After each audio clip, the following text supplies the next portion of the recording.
中嘉宽屏三冠王双子星2026年正式启动爱在社区心手相印爱心捐赠计划，以实际行动回应社会结构变迁下的资源落差问题。中嘉宽屏三冠王双子星总经理陈建春12日带领公司同仁前往华山基金会安平天使站捐赠生活物资，由安平天使站长李维珍代表受赠，现场气氛温馨。站长李维珍特别感谢中嘉宽屏关怀弱势、支持公益，不只长期协助华山基金会的公益采访，每年更多次提供结余转物资捐赠，让站长可以于每月到宅访视时，将这些民生用品一起送到弱势长辈家中，减轻他们的生活压力。三冠王双子星关怀弱势、支持公益，不止长期协助我们华山基金会台南地区的活动公益采访，每年更是会多次在我们陈建春总经理的带领下，将结余转赠为物资给我们，让站长我们可以在每个月到宅访视的时候呢，将这些民生用品、食品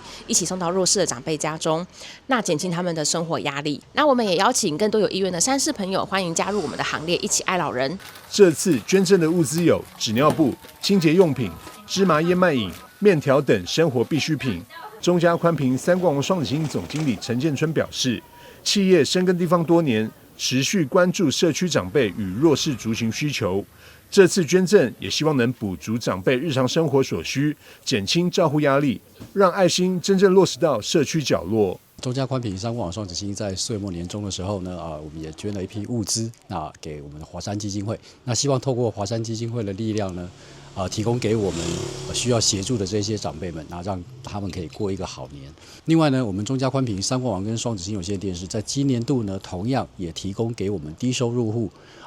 有线电视收视费全免，跟宽屏网络上网半价的这个优惠。那希望我们有需要的这些低收入户们呢，可以去区公所这边申请证明，然后到公司这边来登记，就可以享受到这些优惠。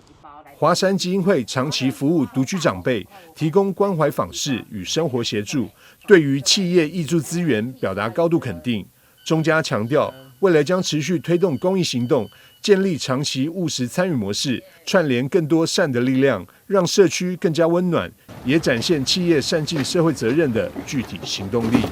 台南新闻张伟洲采访报道。